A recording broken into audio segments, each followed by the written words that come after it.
안녕하세요. 소방안전관리자 2급 관연도 기출문제로 여러분들을 처음 만나게 된 김연진이라고 합니다. 잘 부탁드립니다.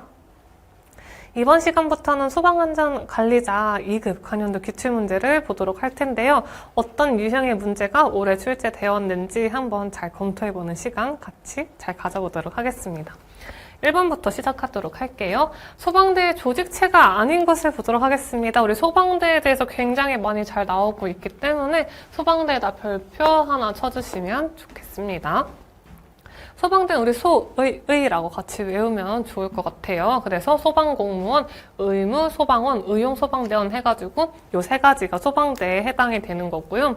청원소방원이나 혹은 경찰관 같은 게 경찰관이라는 직업이 나오면 같은 게 아니죠. 경찰관이라는 직업이 나오면 해당이 되지 않는다라는 거 보시면 되겠습니다. 위험물도 나오면 정답이 되겠구나 아닌 걸로 보시면 좋겠습니다.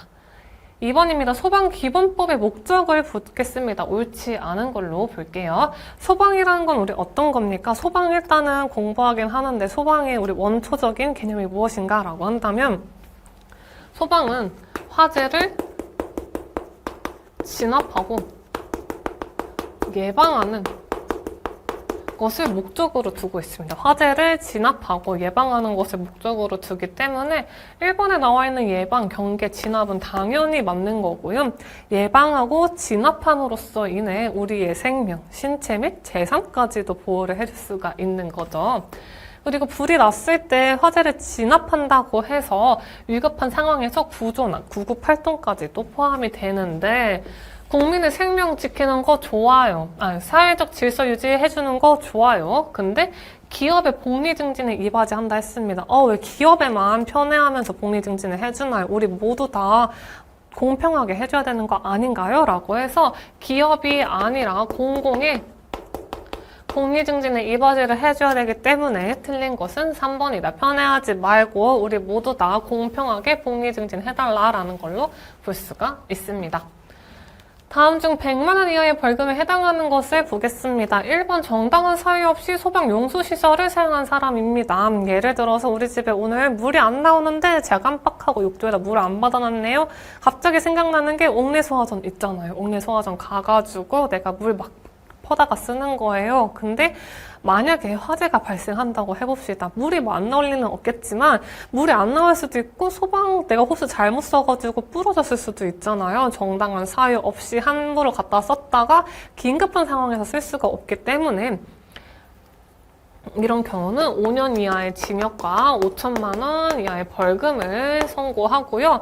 화재 또는 구조, 구급에 필요한 상황을 거짓으로 알린 사람입니다. 2번은 그런 경우에는 내가 너무 당황스러워서 작은 불인데 큰 불로 오인해서 잘못 설명할 수도 있는 거죠. 그런데 잘못 설명할 수는 있어요. 하지만 내가 잘못 설명함으로써 인해서 너무 많은 인원이 투입됐는데 다른 곳에서 큰 화재가 발생한다고 하면은 여기 있던 인원이 다른 큰 화재로 가는데 시간도 많이 소요되고 그만큼 화재 진압하는 데 있어서 시간이 딜레이가 되기 때문에 그런 부분에 있어서 500만 원 이하의 벌금을 청구를 할 수가 있습니다. 소방안전관리자 자격증을 다른 사람에게 빌려주거나 빌리거나 이를 알선한 자입니다. 내가 자격증이 있어요. 근데 나 자격증 있는데 편하게 선임만 해놓고 나 집에서 월급 받아가면서 그냥 쉬고 싶은 거예요. 그래서 나 그냥 자격증 줄 테니까 너 나 그냥 선임 걸어놔 라고 하면은 어떻습니까?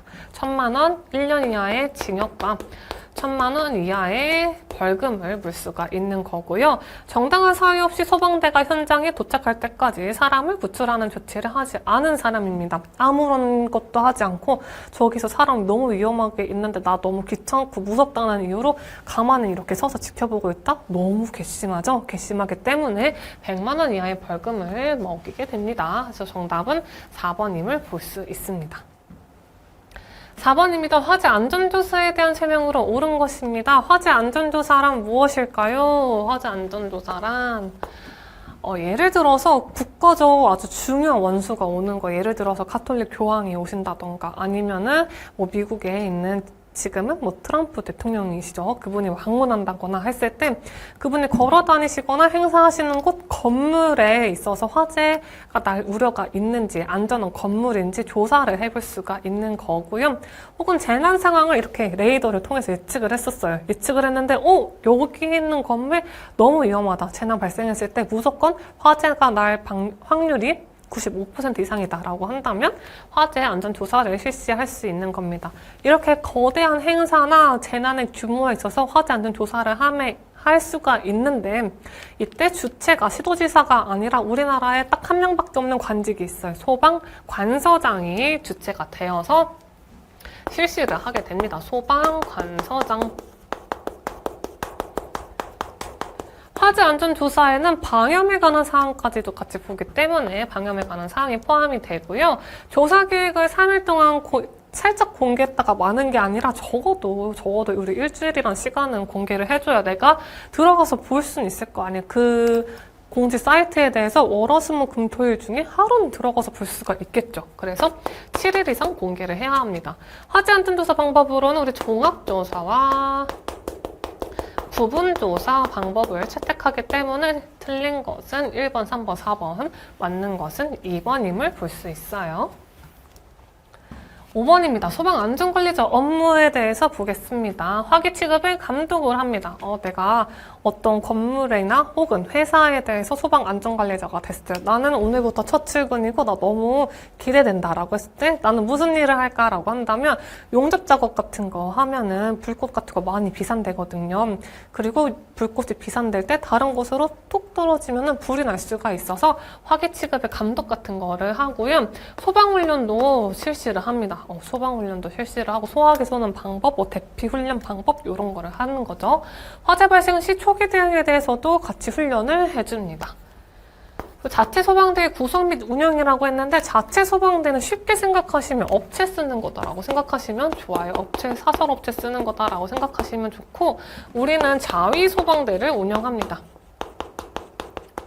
회사 내에서 내가 소방을 능력이 있는 사람들을 꾸려가지고 너는 불 끄는 사람, 너는 대피시키는 사람, 너는 뭐 문 여는 사람 이런 식으로 해서 하나씩 임무를 부여해주는 것을 말합니다. 예를 들어 병원으로 쳐볼까요? 병원에서 자위소방대 어떻게 구성합니까? 라고 한다면 원무과에 계신 선생님 같은 경우는 휠체어를 탄 환자를 대피시키는 업무, 그 다음에 병동에 계신 간호사 선생님들은 이동이 불편한 환자를 들것에 실어서 대피하는 업무 이런 거를 하고 뭐 심사팀 같은 경우에는 내가 지금 환자에 대한 정보 이만큼 가지고 있는데 그거 너무 중요하잖아요. 그 중요 서류 들고 대피하는 임무 이렇게 임무를 각각 부여를 해주는 걸 의미를 합니다. 자위소방대를 구성하거나 운영하는 업무를 하기 때문에 자체 소방대는 아니다라는 거 볼 수 있어요. 방염물품 설치가 되는 대상으로 옳은 거 보도록 하겠습니다. 방염은 무엇입니까? 우리가 카펫이나 그 다음에 커튼, 뭐 종이 벽지류 이런 걸 보도록 할게요. 카펫이나 커튼 같은 거는 불 딱 되면 바로 활활 잘 타오르는 특성을 가진 물품들이죠.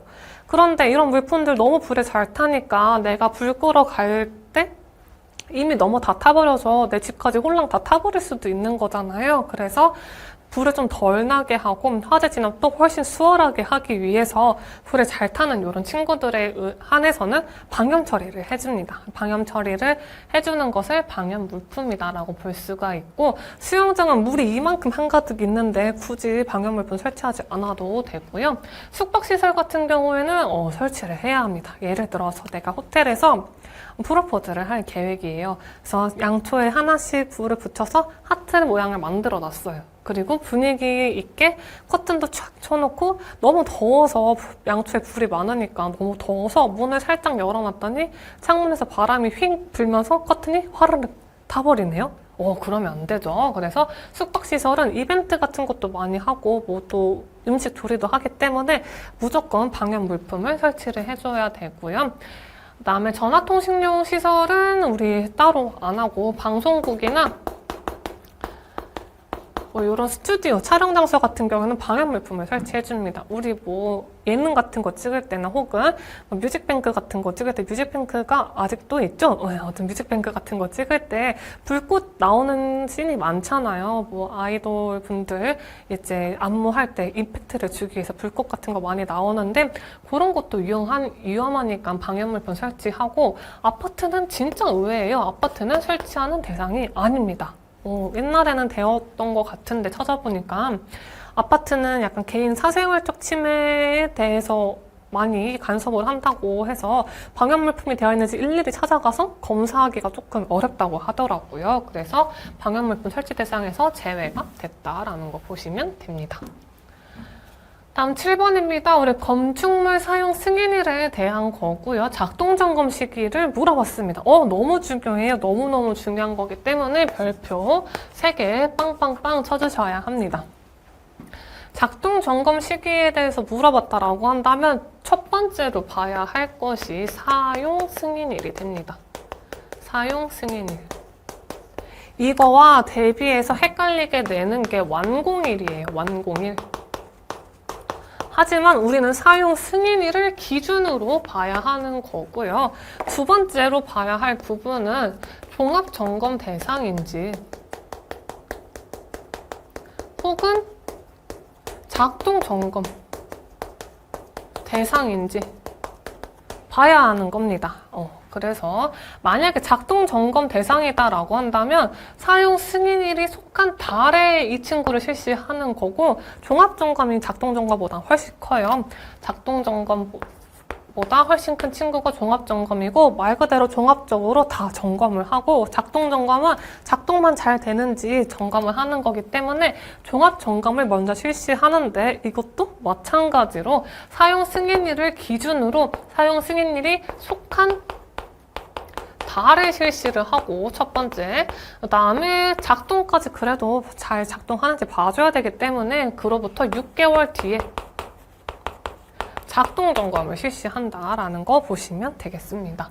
그래서 우리는 완공일과 사용 승인일이 이렇게 있을 수가 있는데 사용 승인일을 무조건 기준으로 해줘야 되는 거고요. 사용 승인일이 무조건 기준이고 두 번째로 봐야 할 것은 종합점검과 작동점검인지 봐야 할 때 작동점검만 한다고 하면은 얘가 제일 대빵이잖아요. 작동점검이 종합점검 없기 때문에. 그래서 작동점검은 사용일이 속한 달에 근데 만약에 종합점검까지 한다라고 한다면 종합점검이 대빵이어서 종합점검을 사용 승인일에 속한 달 그렇고 작동점검은 약간 리터치 한다는 느낌으로 속눈썹 연장하시는 분들은 연장 한 번 하면 2주 뒤에 약간 리터치 받으시거든요. 그래서 그런 느낌으로 6개월 뒤에 작동점검 그래도 잘하고 있는지 확인을 해주자라는 느낌으로 6개월 뒤에 작동점검까지 하게 됩니다. 문제를 풀어보자라고 한다면 우리 사용 승인일을 기준으로 하기 때문에 사용 승인일이 몇 월이에요? 1월이죠. 1월에 우리 실시를 하고 근데 종합점검과 작동점검 중에서 종합점검도 한다고 했기 때문에 종합점검이 사용일이 속한 달인 1월에 돼야 되겠죠. 1월에 돼야 되고 작동점검은 리터치 받는다고 했잖아요. 리터치는 6개월 뒤죠. 6개월 뒤여서 더하기 6을 하니까 7월에 해야 되겠다라는 걸로 볼 수가 있습니다. 그래서 정답은 1번이구나 라고 보시면 됩니다. 너무 자주 나오고 헷갈릴 수가 있기 때문에 완공일이 아니라 사용 승인일을 무조건 기준으로 해주셔야 하고 종합점검 나오면 종합점검 이 사용 승인일이 속한 달 그리고 작동 점검은 리터치 받는 느낌으로 6개월 뒤에 실시한다라는 거 꼭 기억해 주세요. 8번입니다. 용어의 정의로 옳지 않은 것 보겠습니다. 건축이란 신축, 중축, 개축, 재축을 하는 것을 말하고요. 신축, 증축, 개축, 재축은 한 번씩 눈여겨서 봐주시면 좋습니다. 나중에 문제로도 따로 나오기 때문에 한 번씩 눈여겨서 봐주세요. 고층 건축물이랑 30층 이상이거나 높이가 120m 이상인 건축물을 말하고요. 지하층에 대해서 나오는데 지하층에 대해서 정답으로 자주 나오기 때문에 별표 쳐서 유독 잘 봐주셔야 하는데 지하층이랑 건축물 바닥이 지표면 아래에 있는 층을 말하 당연하죠. 지표면 아래에 있는 층을 말하는 거죠. 바닥이 내가 속한 바닥이 땅이 위에 있으면 여기 아래에 있겠죠. 여기 위에 있으면 지상층이 되겠죠. 그래서 바닥에서부터 지표면까지의 평균 높이가 해당 층 높이의 2분의 1 이상인 것을 말하기 때문에 3분의 1이 아닙니다. 정답은 3번임을 볼 수가 있죠. 예를 들어서 3m다 해당 층이라고 한다면 2분의 1 이상이 파묻혀야 되니까 1.5m 이상이 파묻혀 있으면 지하층이다 라는 걸 볼 수가 있습니다. 9번입니다. 연소 범위에서 외부의 직접적인 점화원에 의해서 인하될 수 있는 최종 온도는 무엇이냐라고 물어봤고요. 얘도 잘 나오기 때문에 별표 하나 쳐주도록 할게요. 우리가 비교해서 많이 나오는 문제가 인화점, 연소점, 그 다음에 발화점 이렇게 세 가지 나눠서 볼 수가 있고요. 인화점이 가장 낮은 온도입니다. 가장 낮은 온도, 가장 낮은 온도이고요. 이 친구는 불만 갖다 댔을 때만 불이 나는 겁니다. 갖다 댔을 때. 그냥 불만 접촉 시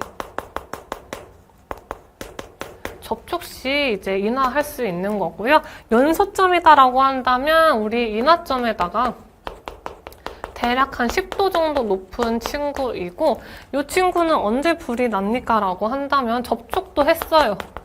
근데 접촉하고 뛰고 한 5초에서 10초 정도 더 연소가 지속된다라는 거예요. 접촉을 했는데 뛰고 나서도 5초에서 10초 정도 더 연소가 지속되네? 그럼 연소점이 되고요. 발화점은 최고 온도입니다. 최고 온도이고 이 친구는 가만히 있는데 어느 정도 온도에 도달하게 되면 스스로 발화를 합니다. 스스로. 발화를 하기 때문에 최고 온도에 해당이 됩니다. 발화점과 비슷한 말로 쓰이는 것이 착화점이다라는 거 기억해 주세요. 그래서 인화점, 연소점, 발화점 이렇게 세 가지로 나눠서 보는데 각각의 특징들 잘 기억해 주시고요. 세 가지 다 자주 나오고 특히 가장 낮은 온도니 최고 온도니라고 해서 우리 온도 순으로 비교하는 문제도 나오기 때문에 온도의 기준도 같이 알아두셔야 합니다. 그래서 우리 문제에서는 직접적인 점화원에 의해서 접촉했을 때만 불난다라고 했기 때문에 1번 인화점 골라주시면 되죠. 10번입니다. 화재 분류에 대한 설명으로 옳지 않은 것을 보겠습니다. 요거는 이렇게 해서 많이 외워주셔야 되는데 A, B, C, D라고 해서 일로 와요, 전 금방 가요 해서 인류 전금으로 같이 외우면 좋겠습니다. 그래서 A는 일반 화재, B는 유류 화재, C는 전기 화재, D는 금속 화재이고요. A는 일반 화재이고 일반적으로 종이 같은 거 태우거나 뭐 플라스틱 같은 거 태운다라고 하면은 재가 좀 남죠. 종이 예를 들어서 제가 이제 오래 사귄 만약에 어떤 연인이랑 헤어졌다고 합시다. 근데 그 연인이랑 같이 썼던 우리의 손편지들, 우리 같이 찍었던 사진들 이런 거를 막 다 태워요. 태우고 나면 재도 없이 깔끔하게 없어지는 게 아니라 재가 남죠. 재가 남기 때문에 이 친구는 재가 남지 않는다는 거는 틀린 설명이고요. B급 화재는 유류 화재이기 때문에 석유류 화재를 말하고 C급 화재는 전기기구에서 발생하는 전기 화재이고 질식소화가 효과적이죠. 전기에다가 물 닿으면 어떻습니까? 누전 발생하죠. 그래서 절대 안 되고 질식소화를 해야 되겠다라는 걸 볼 수 있습니다. 예를 들어서 우리 욕조에다가 척키 영화 보시면은 척키가 이제 사람들한테 못되게 하려고 욕조에서 목욕하는 사람한테 뭐 드라이기 던지려고 하잖아요. 그래서 전기는 물에 닿으면 누전이 되기 때문에 절대 안 되고 질식소화 해야 되는 거고요. K급 화재라는 게 있습니다. K급 화재는 우리 주방에서 발생하는 화재입니다. A급은 일반 화재인데 재가 남는다라는 거 보시면 되기 때문에 정답은 4번임을 볼 수가 있습니다. 11번입니다. 연소의 3요소 중 산소 공급원으로 볼 수 없는 겁니다. 연소의 3요소 뭐예요? 우리 가산점이라고 같이 보면 좋은데 가연물, 산소 공급원, 점화원 이런 식으로 이루어진 친구들이 만나면 연소가 발생된다. 그래서 연소의 3요소라고 보면 됩니다. 산소 공급원은 공기 당연히 들어가죠. 당연히 들어가고요. 자기 반응성 물질은 제5류 이온물인데 이 친구들은 애초에 산소를 많이 가지고 있어요. 예를 들어서 C6H2, NO2, 3, CH3, 트라이나이트로 톨루엔과 같이 이렇게 산소가 많이 있단 말이에요. 이런 친구들이 산소 공급원의 역할도 할 수 있고 자기 반응성 물질이잖아요. 이 자기 떼어서 자기 연소도 할 수 있는 친구입니다. 스스로 불도 탑니다. 헬륨입니다. 헬륨 우리 풍선에 막 불어 넣어가지고 공기 중에 띄우거나 혹은 헬륨 마셔가지고 목소리 변조할 수 있는 거잖아요. 근데 내가 만약에 헬륨 마셨는데 내 목소리가 불에 타버린다, 내 목이 불에 타버린다라면 안 되기 때문에 헬륨은 산소 공급원이 될 수 없고 산화제는 제1류 이온물과 제6류 이온물 각각 산화성 고체와 산화성 액체로 구분되는데 두 개 다 산소를 많이 가지고 있어요. 과산화, 수소나 혹은 과산화, 나트륨과 같은 친구들이 산소를 많이 가지고 있기 때문에 이런 친구들도 산화제의 산소 공급원의 역할을 한다는 거 볼 수가 있습니다. 그래서 안 되는 건 나 마셨을 때 헬륨 타버리면 안 되고 내가 공기 중에 날려버릴 풍선 만드는데 풍선 타면 안 되기 때문에 헬륨임을 볼 수가 있죠. 12번입니다. 화염이 발생하는 연소 반응을 주도하는 것을 라디칼이라고 합니다.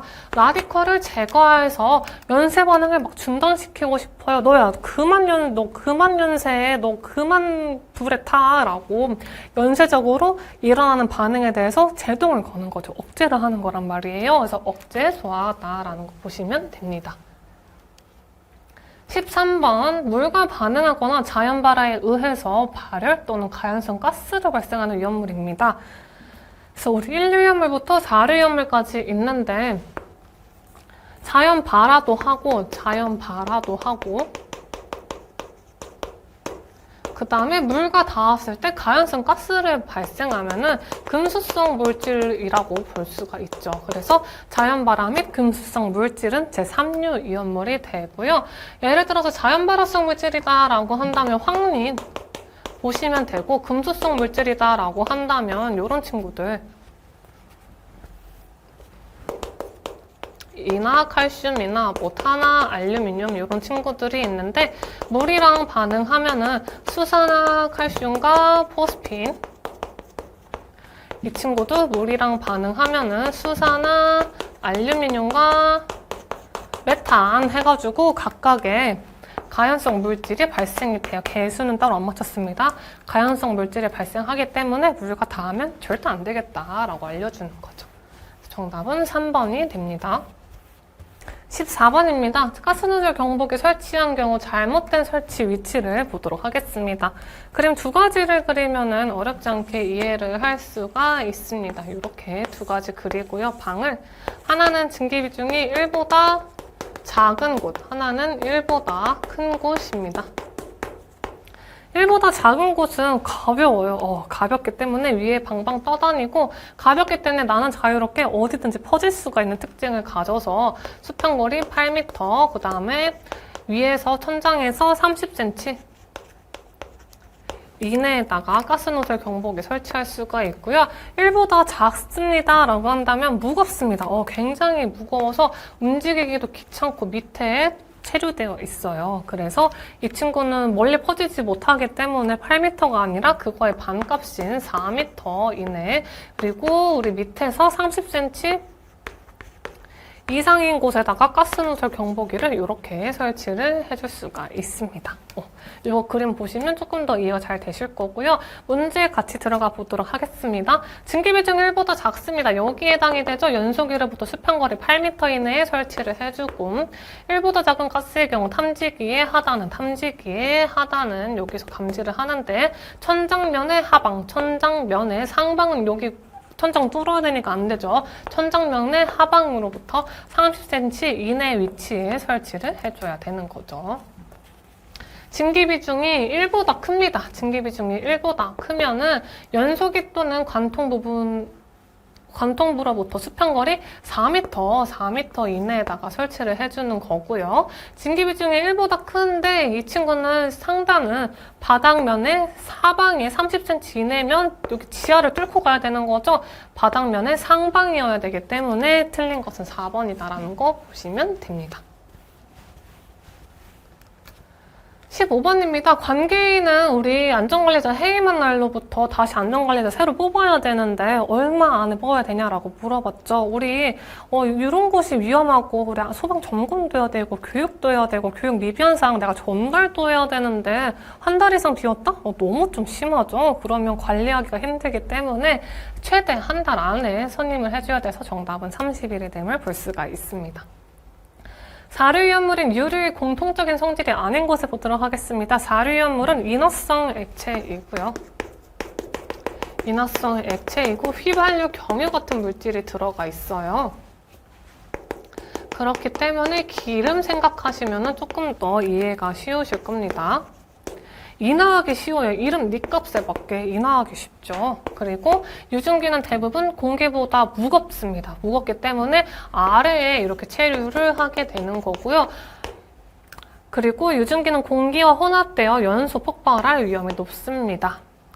그리고 유증기와 달리 일반적인 기름은 어떻습니까?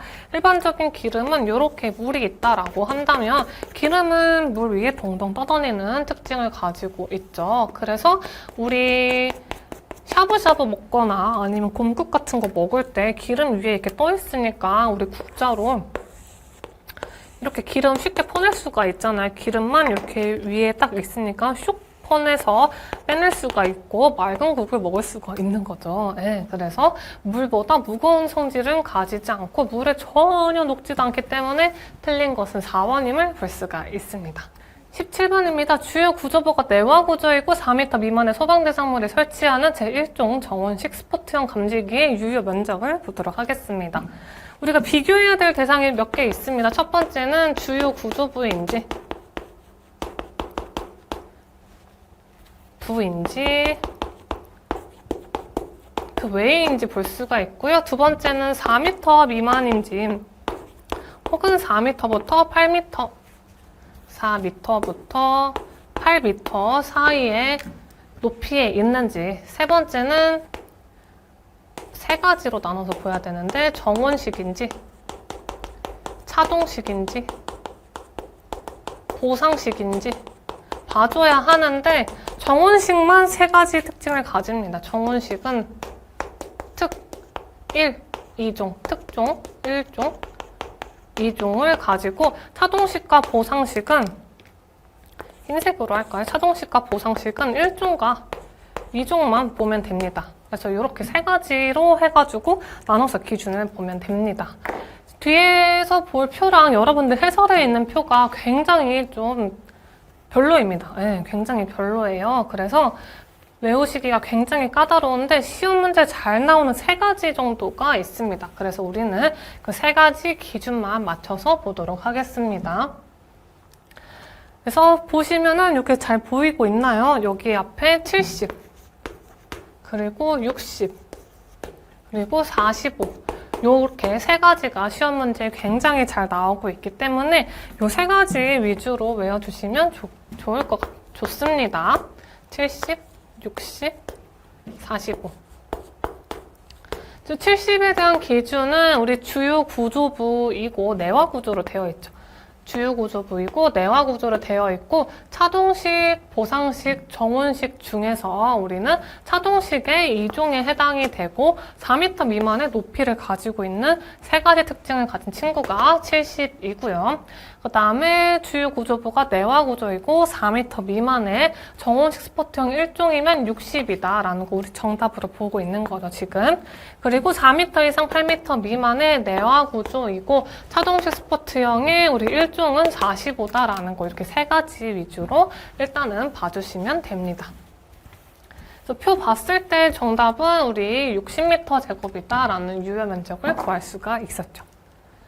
18번입니다. ABC급 분말 소화기의 소화약제 종류를 보도록 할 거고요. 우리 소화기는 제1종부터 제2종, 제3종, 제 4종까지 있는데 각각의 소화할 수 있는 적응성이 BC, BC, ABC 그리고 BC로 되어 있죠.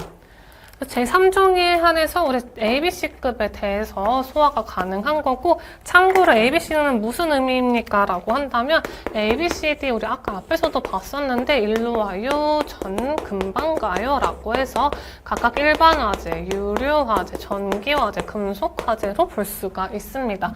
따라서 제3종 분말 소화 약재는 일반화재랑 유료화재랑 전기화재 모두에 소화 잘할 수 있다, 능력 가지고 있다라는 능력이 많은 친구이고요. 소화 약재로는 제1인산 암모늄을 사용합니다. 탄산수소 나트륨은 제1종, 탄산수소 칼륨은 제2종임을 볼 수가 있네요. 그래서 요즘은 BC급은 잘 안 나오고 ABC급 위주로 분말 소화가 많이 만들어지고 있기 때문에 제3종 분말 소화 약재 위주로 시험 문제 많이 나오기는 합니다. 그래서 ABC급 모두에게 다 능력이 있는 소화기는 제3종 분말 소화 약재 소화기이고, 소화 약재 종류로는 제1인산 암모늄을 사용한다는 거 볼 수가 있죠. 19번입니다. 방화구획 단위는 11층 이상일 경우 층 내 바닥 면적의 몇 미터 제곱 이내마다 구획해야 되는가라는 걸 볼 수가 있고요. 기준은 두 가지로 볼 수가 있습니다. 10층 이하인지 11층 이상인지. 10층 이하일 때는 바닥 면적은 우리 1000m 제곱마다 구획해야 되는 거고, 11층 이상은 우리 200m 제곱마다 구획을 해줘야 되는데, 만약에 내장재가 불연 재료예요. 불에 잘 안 타는 재료로 만들어줬으면, 그래도 너 불에 잘 안 타는 재료로 만들어줬으니까 너무 빡빡하게 기준 주지 않고 그래도 10층 이하의 면적의 반만큼까지 내가 너한테 기준을 제공해 줄게 라는 거여서 500m 제곱으로 구획을 해줘야 됩니다. 정답은 4번이다 라는 거 보시면 되죠. 내장재는 불연재이기 때문에.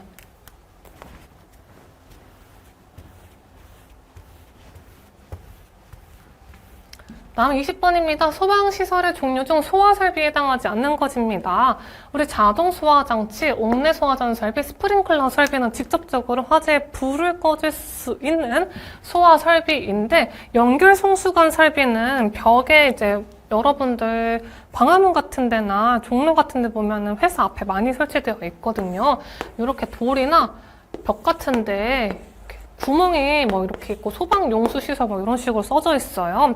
이런 경우는 관 같은 거를 설치해가지고 물을 이렇게, 물입니다. 나무 아니고. 아무튼 그래서 물을 이렇게 쏠 수 있는 장치를 연결해주는 설비를 말하는 건데요. 직접적으로 소화할 수 있는 능력을 가진 건 아니고 소화 활동을 도와주는 소화 활동 설비이기 때문에 소화 설비에 해당하지 않는 것은 4번임을 보시면 되겠습니다. 네, 그림이 실력이 조금 잘 안 느는 경우가 있는 것 같아요. 네. 21번 보도록 하겠습니다. 습식 스프링클러 설비를 점검하기 위해서 시험 밸브함을 이렇게 열어봤어요. 그때 유지관리 평상시 상태로 알맞은 것을 보도록 하겠습니다. 우리 습식 스프링클러 설비 딱 열면은 압력계를 먼저 딱 볼 수 있게 돼요. 소화기도 압력계를 먼저 보서 정상 범위 초록색이 있는지 확인하는 것처럼 습식 스프링클러 설비도 압력계를 확인해야 되는데, 압력 범위가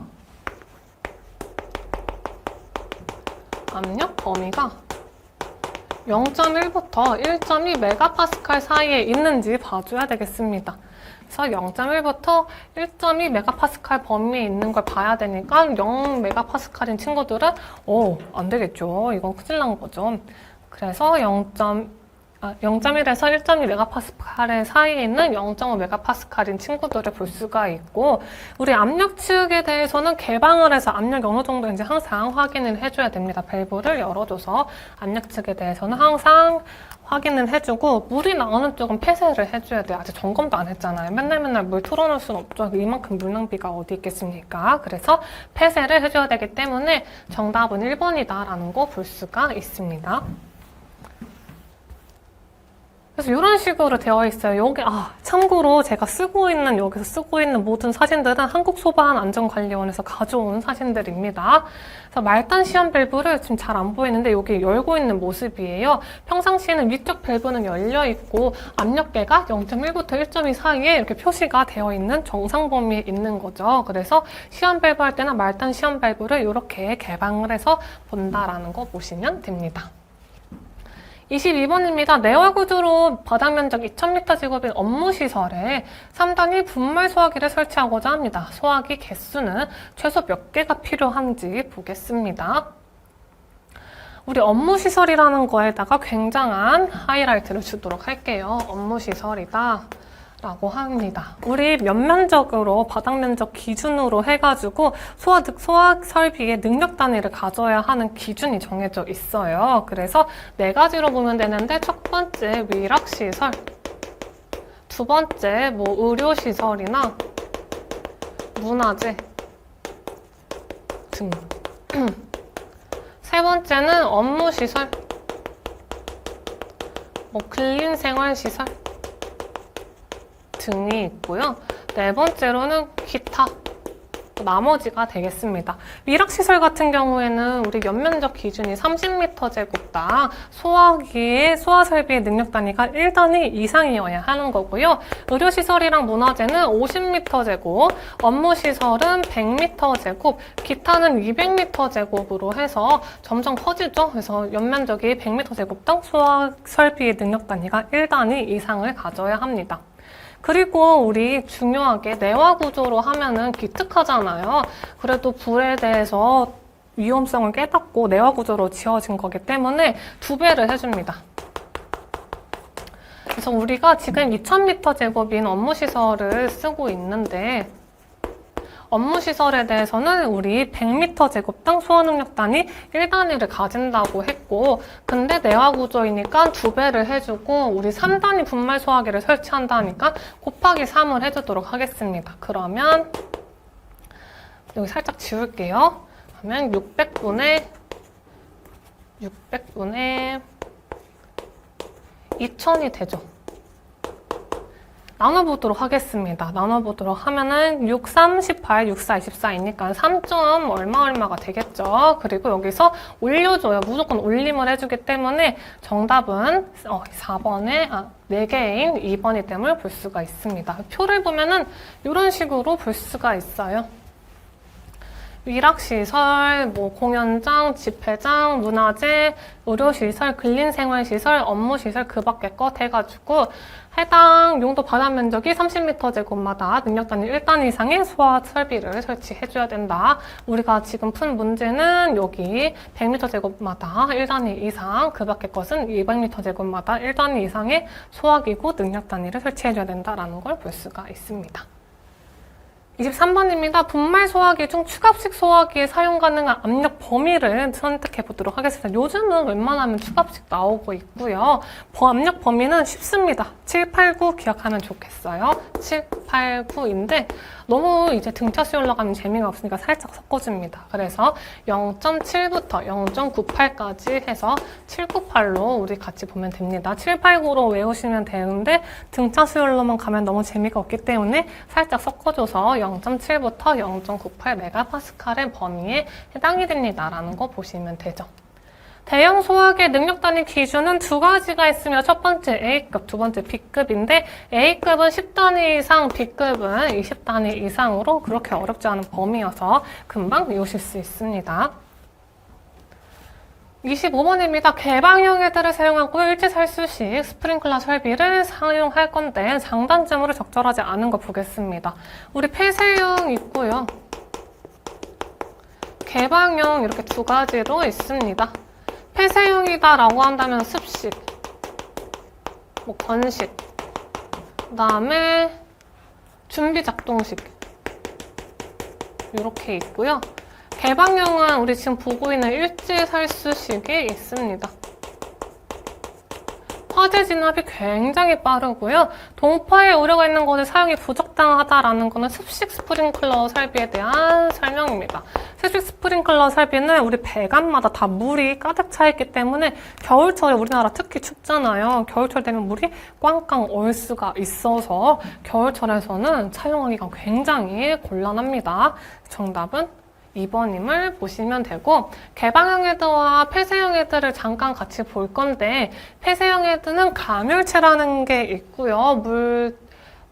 가열체에서 이제 어느 정도 감지를 해가지고 물을 분사합니다. 그 다음에 개방형 헤드는 가열체라는 게 없는 특징을 가지고 있다는 차이점 볼 수가 있습니다. 26번입니다. 4층 건물에 옥내 수호전을 설치를 할 거예요. 필요한 수원의 저수량으로 오른 것을 보겠습니다. 세 가지 기준을 기억해 주시면 됩니다. 첫 번째, 30층보다 낮아요. 두 번째, 30층부터 49층 사이예요. 세 번째, 50층 넘어요. 이렇게 보도록 하겠습니다. 첫 번째 기준은 곱하기 2.6을 해주고, 두 번째 기준은 곱하기 5.2, 세 번째 기준은 곱하기 7.8을 해주는데, 최대 허용할 수 있는 개수가 정해져 있습니다. 나 최대로 2개까지만 허용해 줄 거야. 나는 최대로 5개까지만 허용을 해주겠어 라는 거죠. 그래서 30층 이하의 층에 뭐 10개 설치하고 뭐 100개 설치해도 나 최대로 2개까지밖에 허용 안 해준다라는 거고요. 우리는 1층부터 4층까지이니까 첫 번째는 규칙을 써야 되는 거겠죠. 최고로 많이 설치되어 있는 층은 1층과 2층에 3개인데 3개 다 허용해준다고 했습니까? 아니죠. 2개까지만 해준다고 했기 때문에 2.6 곱하기 2를 해준 56m 세제곱이 정답이 됨을 볼 수가 있습니다. 세 가지 기준 잘 만족해 주시면 좋을 것 같아요.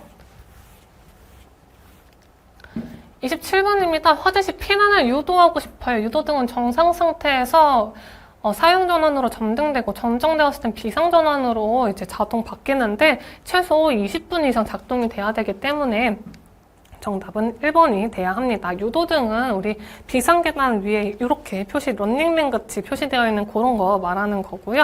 여기로 나가야 되는데 1분만 깜빡이고 꺼지면 나 대피할 새도 없이 너무 당황스럽잖아요. 그래서 사람들이 대피할 수 있는 시간인 20분 이상 설치돼야 됩니다. 불이 깜빡여줘야 돼요. 펌프 성능 시험을 위해서 다음 그림과 같이 펌프를 작동하였습니다. 다음 그림에 대한 설명으로 옳지 않은 것을 보도록 할게요. 그림이 이렇게 나와 있습니다. 우리 소방 설비 시험 같은 경우에는 소방 안전관리자 시험은 그림을 보는 시험도 굉장히 많기 때문에 잘 봐주셔야 되는 거고, 그렇다고 그렇게 어렵지만은 또 않습니다. 그래서 보는 방법만 조금 익히면은 금세 따라올 수 있기 때문에 너무 걱정하지 않으셔도 됩니다. 그림이랑 우리 보기를 왔다 갔다 해야 될 것 같아요. 그림이랑 보기를 왔다 갔다 해보겠습니다. 기동용 수압 개폐 장치 주펌프 압력 스위치는 미작동 상태이다 라고 했어요. 그래서 압력 챔버 주펌프라고 했기 때문에 압력 챔버 주펌프, 프레셔 스위치 주펌프 기동 상태면 불 들어와 있어야 되는데 불 꺼져 있으니까 작동 안 하고 있는 거죠. 그래서 틀렸고요. 감시 제어반의 주펌프 스위치를 정지 위치로 내리면 주펌프 정지한다고 했습니다. 감시 제어반의 주펌프 위치를 여기 지금 작동하고 있는 기동 상태에 있는데 정지로 내려버릴 거예요. 나 정지로 내려버리겠다. 그러면은 멈추겠죠. 멈추라고 했기 때문에 괜히 정지 버튼이 아니지 않을까요? 그래서 멈춥니다.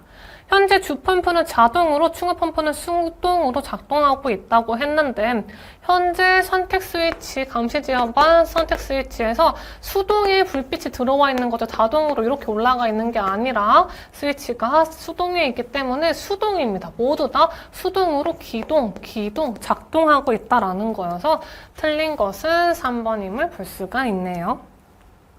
29번입니다. 옥외 수호전 설비 방수량을 보겠습니다. 옥외랑 옥내랑 비교를 잘 봐주셔야 하는데 옥외 수호전 설비 방수량은 우리 350L per 민이다. 1분에 350L를 배출하는 거고요. 옥내는 1분에 130L 이상을 방수한다. 물을 뿜어준다라는 거 볼 수 있습니다.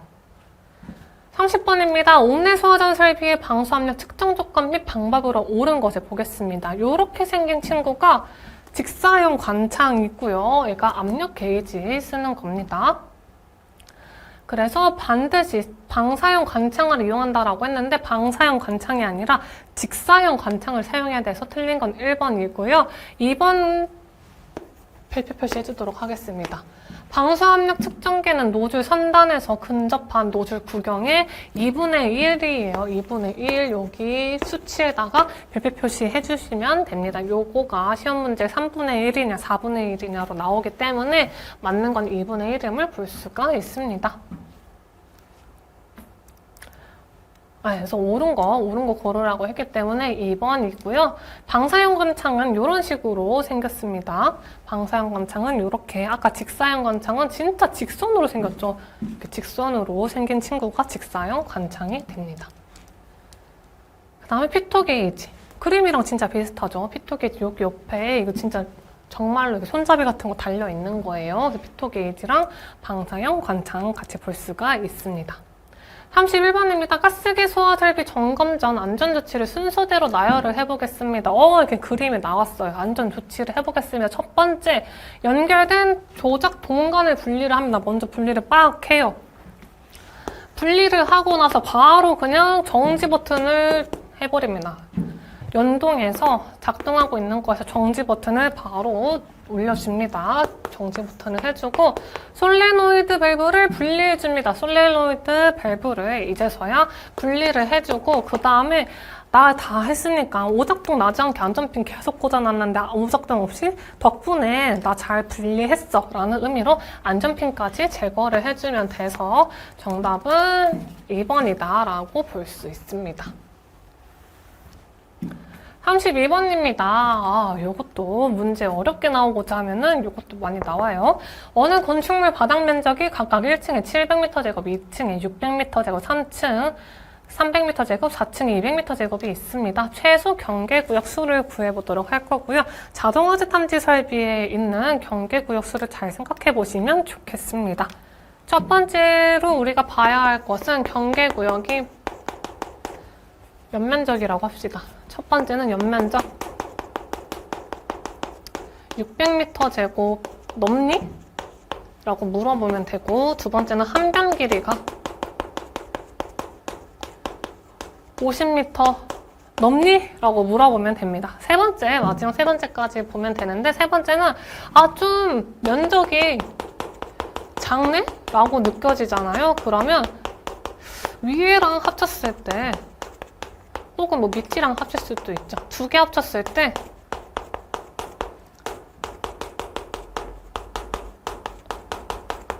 500m 제곱 되는지 확인을 해주면 됩니다. 첫 번째는 600m 제곱, 연면적이 600m 제곱인지, 두 번째는 한변 길이가 50m 넘는지, 세 번째는 좀 작네라고 느껴지면 500m 제곱이 되는지 확인을 해볼 수가 있습니다.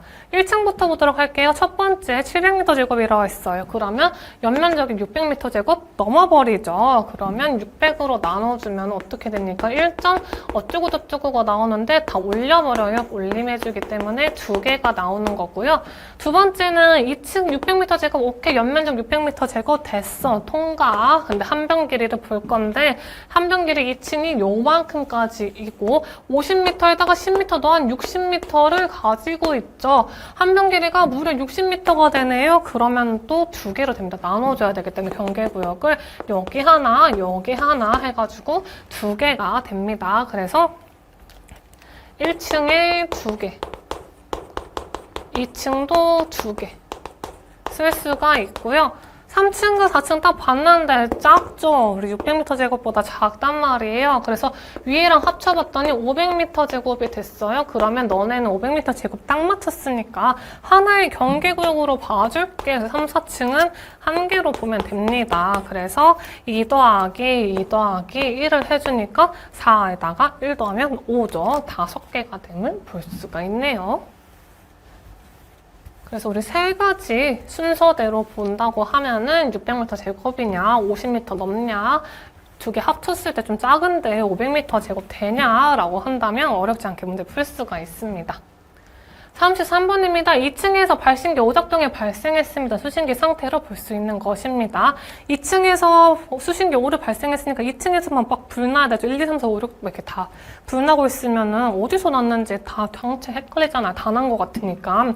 경보기는 직상 발화층보다 4개 이상의 경보기, 화재 경보기는 울리면 되는 거죠. 그래서 2층에서만 우리 문제가 있습니다. 여기 좀 이상한데요? 라고 알려주는 거기 때문에 2층에만 있는 정답은 1번이 됨을 볼 수가 있습니다. 나머지는 2, 3, 4층이면은 2, 3, 4층에 이상이 있다는 거죠. 여기도 2, 3, 4층에 이상이 있다는 거예요. 34번입니다. 자동화재 탐지 설비의 음향장치 설치 기준으로 적절하지 않은 것을 보겠습니다.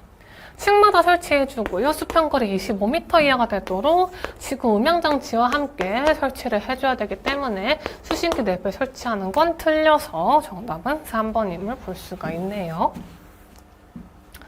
그림이 이렇게 나와 있습니다. 우리 도통시험을 하려고 합니다. 도통시험을 하고자 하는데 도통시험을 할 거기 때문에 나 도통시험 버튼 바로 누르고 그 다음에 회로시험 스위치 여기 있네요. 1층 할 건지, 2층 할 건지, 3층 할 건지, 4층 할 건지, 5층 할 건지 해서 정상이 뜨는지, 뭐 단선이 뜨는지 도통시험 결과를 볼 수가 있습니다. 도통시험 버튼을 이렇게 누르고 회로 스위치를 돌려가면서 오케이, 하나 1은 정상, 2는 뭐 단선, 3은 정상 이런 식으로 해서 볼 수가 있습니다. 도통시험 스위치는 디귿에 있기 때문에 정답은 3번입니다. 정말 쉬운 문제였어요. 36번입니다. 버튼식 P형 스위칭기 도통시험에 대한 내용이고요. 도통시험 버튼을 누르고 각 회선별로 버튼 눌렀을 때 결과를 판정하는 방법으로 적절한 것을 보겠습니다. 도통시험 버튼 이렇게 빵 눌렀습니다. 그리고 경계구역 버튼을 눌러서 도통시험이 정상인지 단선인지 확인을 해볼 거고요. 일단은 정상은 녹색등, 점등. 그다음에 단선은 적색등, 점등 이런 식으로 볼 수가 있습니다.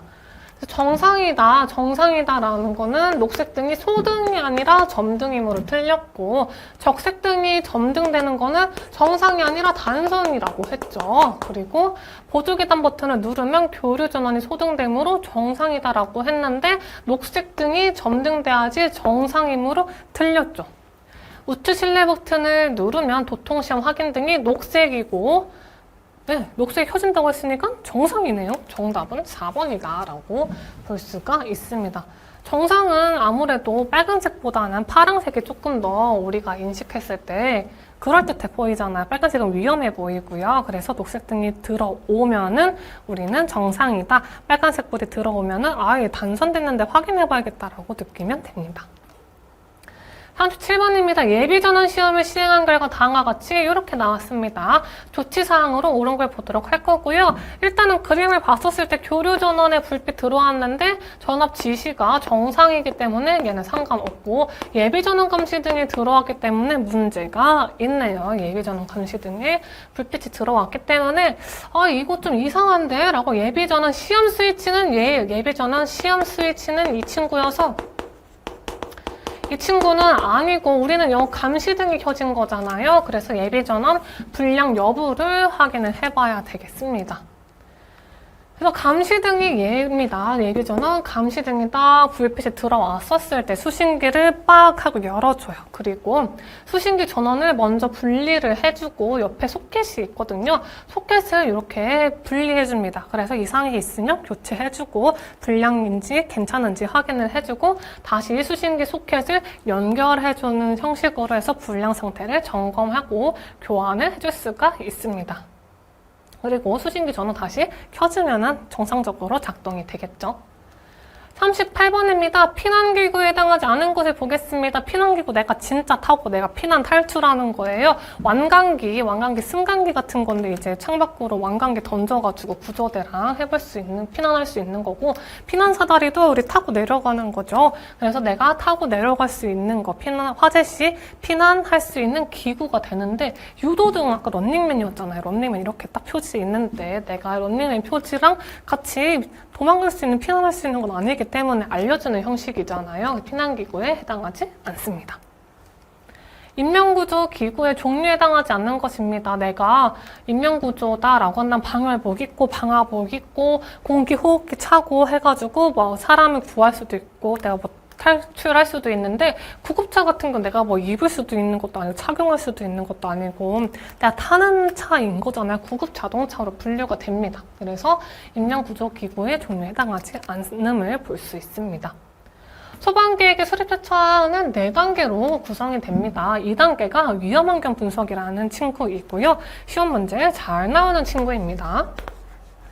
그래서 여기에 해당하는 거다라는 건 어떤 거냐, 위험환경을 진짜 분석할 거잖아요. 그래서 위험환경이 어떤 건지 일단 알아봐야 되겠죠. 무턱대고 야 너 위험해? 아 너 위험한 거 아니었나? 이런 식으로 알면 안 되기 때문에 위험환경을 일단은 식별을 해줘야 됩니다. 그리고 위험환경을 딱 봤는데 얼마나 위험한지 분석해주고 평가를 해줘야 내가 이 위험한 환경에 대해서 대책을 세울 수가 있는 거겠죠. 경감 대책까지 세울 수가 있어서 기억, 니을인 3번이 됨을 볼 수가 있습니다.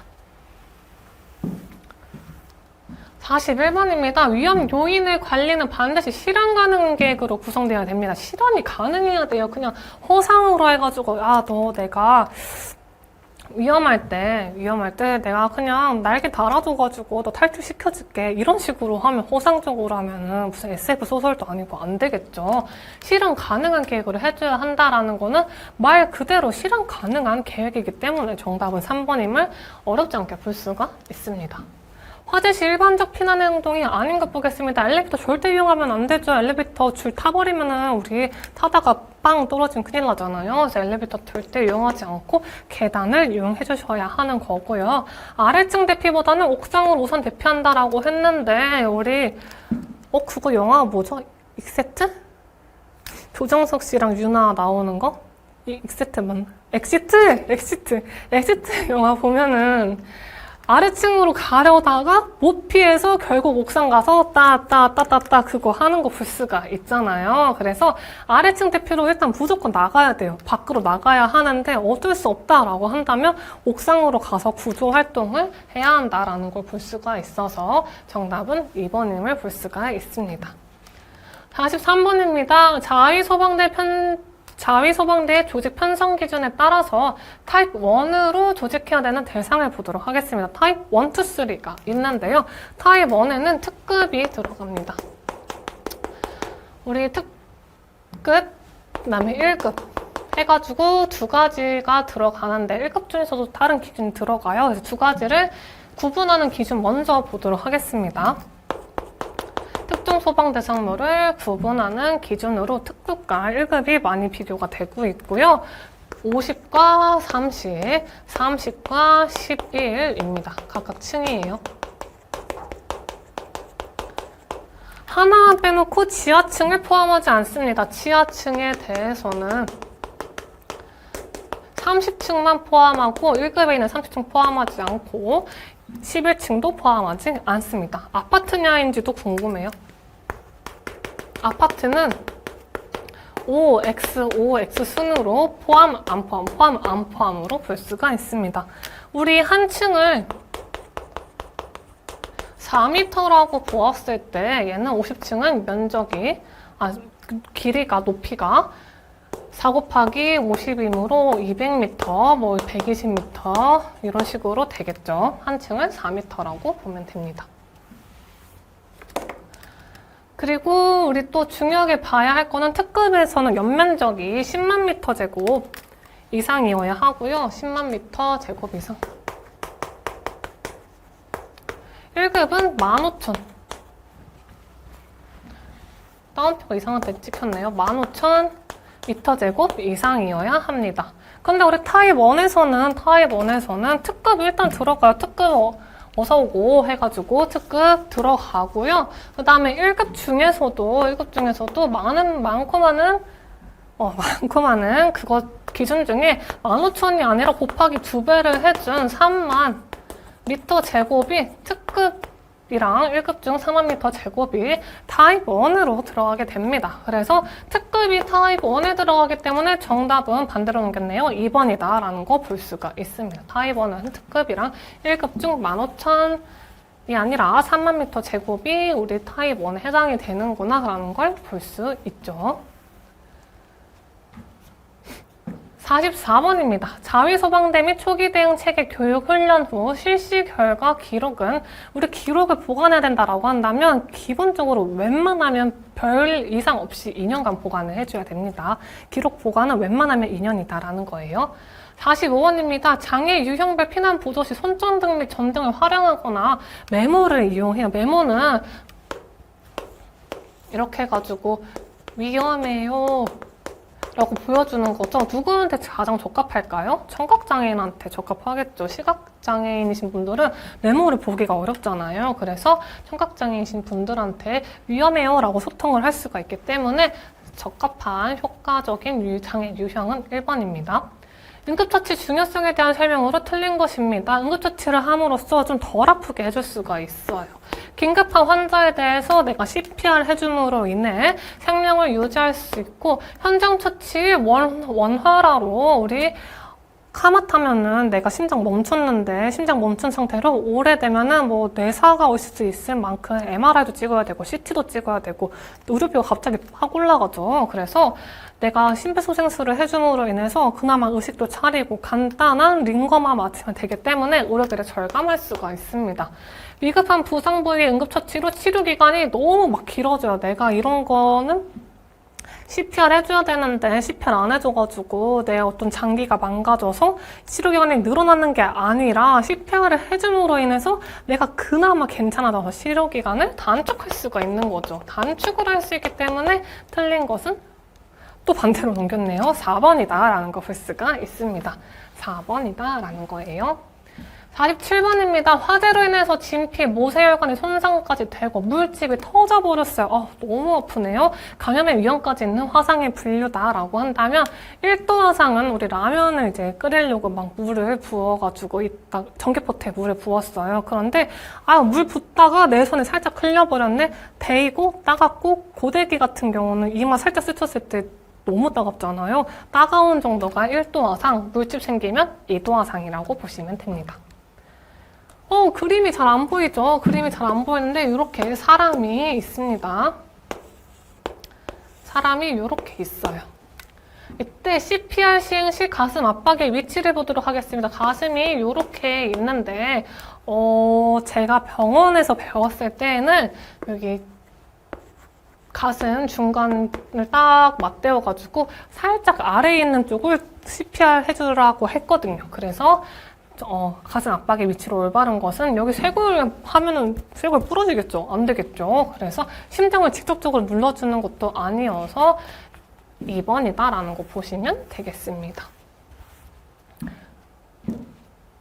출혈의 증상이 아닌 것을 보겠습니다. 출혈이 막 많이 나요. 막 미션 임파서블에서 내가 막 총 맞았어요. 총 맞고 내가 피 너무 많이 나가지고 너무 지금 혼란스럽고 혼미해요 라고 한다면 내가 약간 쓰러졌을 때 내가 뭐 낙법 쳐가지고 쓰러질 수 있는 만큼의 반사신경을 가질 수는 없겠죠. 그래서 반사작용이 민감이 아니라 둔감해지고요. 물이 많이 빠져나가니까 탈수 현상이 나타납니다. 그리고 어지러우니까 당연히 멀미나는 것처럼 구토가 발생이 되고 피부면 또 현기증 나잖아요. 나도 약간 죽을 것 같고 약간 좀 괴롭고 힘드니까 구토가 발생하고요. 혈압이 당연히 낮아지겠죠. 혈액의 양이 빠져나가는데 혈액의 압력도 점차 낮아지게 된다는 거예요. 틀린 것은 1번임을 볼 수가 있습니다. 50번입니다. 소방교육 및 훈련의 실시 원칙 중 경험을 했던 사례를 들어서 현실감 있게 막 표현을 해주는 겁니다. 그런 거는 우리 말 그대로 경험을 했기 때문에 경험의 원칙을 들어서 설명을 한다는 걸 볼 수가 있습니다. 50번까지 이렇게 문제를 다 풀어봤고요. 많이 길었죠. 많이 길었는데 다음 시간에도 더 유익한 유형을 많이 기다리고 있으니 많이 복습하시고 다음 시간에 또 더 유익한 수업으로 찾아뵙도록 하겠습니다. 너무 고생 많으셨습니다. 감사합니다.